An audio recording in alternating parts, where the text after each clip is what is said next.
Next up, oral presentation 23, Belen, New Mexico, Team 2, Mission 12, Finalist Proposal.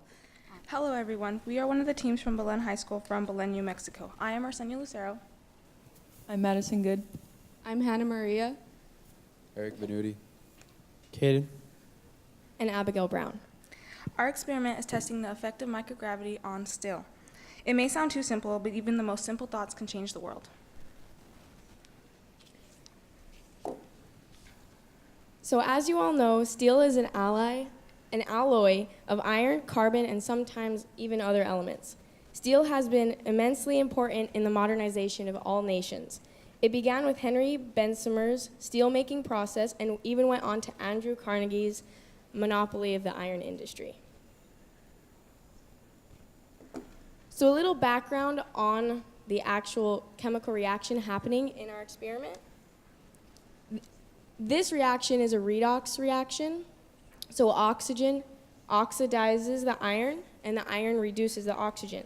Oxidation occurs when an atom's oxidation state, or the charge on the atom, increases. And this is a transfer of electrons in which a loss happens.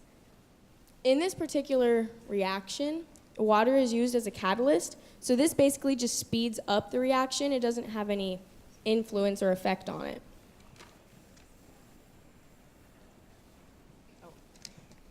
Okay. Iron oxidation is the reaction between iron and oxygen, producing iron 3 oxide. This is a synthesis reaction. Two simple substances combine into a more complex product. Our reactants are steel wool and oxygen. The product, iron 3 oxide, is a red-orange substance known as rust.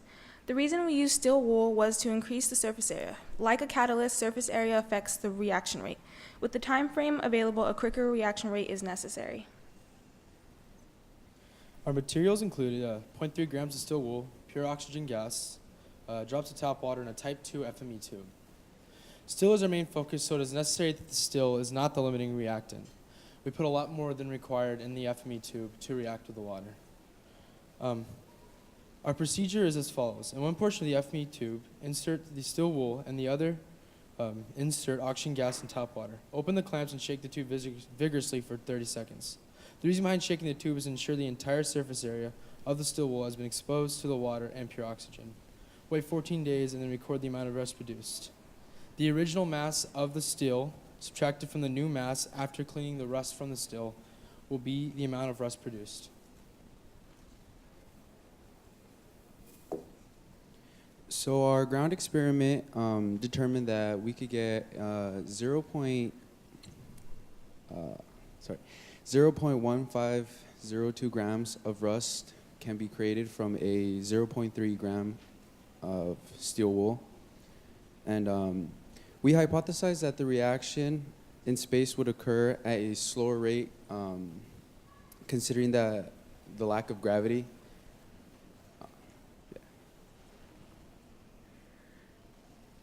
The main purpose of this experiment is to acquire the information needed for new opportunities as space exploration continues to increase. This could help determine the future of colonization in space.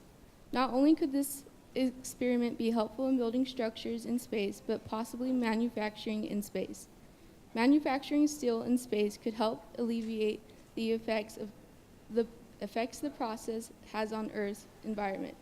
By testing steel's durability in the microgravity environment, it can be determined if it can withstand such conditions.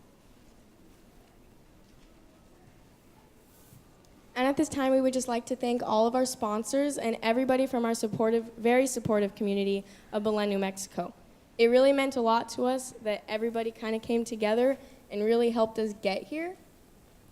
So we would just like to say thank you.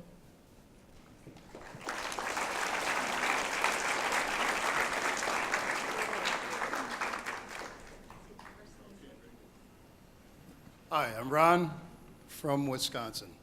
So the alloy that you chose was steel wool, but what you want to study down the road is the structural steel that might be used in colonization. Is that correct? Yes. So we know that this alloy, steel wool, wouldn't be used necessarily for beams and so forth.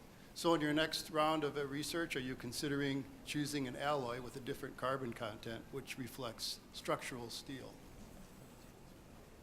We only decided on steel wool this time because we had a limited time for the rust to occur, so we needed a lot of surface area for the reaction to occur rapidly. But in the future, we would consider manufactured steel like you're talking about, yes. Super. Thank you. Thank you.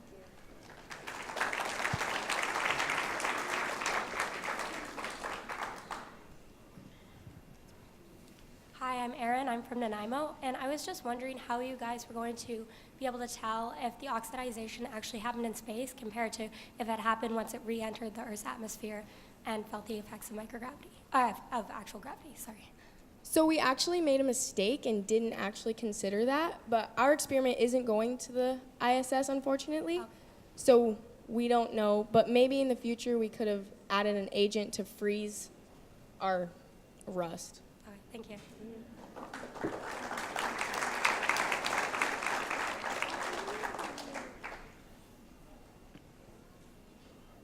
So for part of your, sorry, I'm Caleb from Massachusetts. In your materials, you chose tap water to cause the rust. Why would you choose that instead of distilled water where you know the contents? Well, we chose tap water really just to mimic the real world, because in the real world you're not really going to get pure water, but in tap water you have a lot of things mixed in there. Thank you.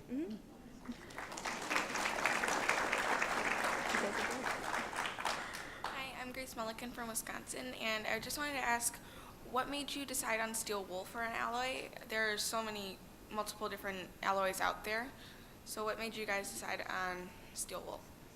Again, for one, it was the most ready resource, and for two, it's a large amount of surface area allowed it to react easier with the oxygen that we had put in the tube.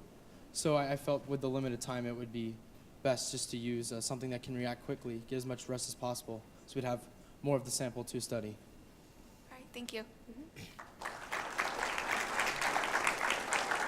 Great job, guys. Thank you.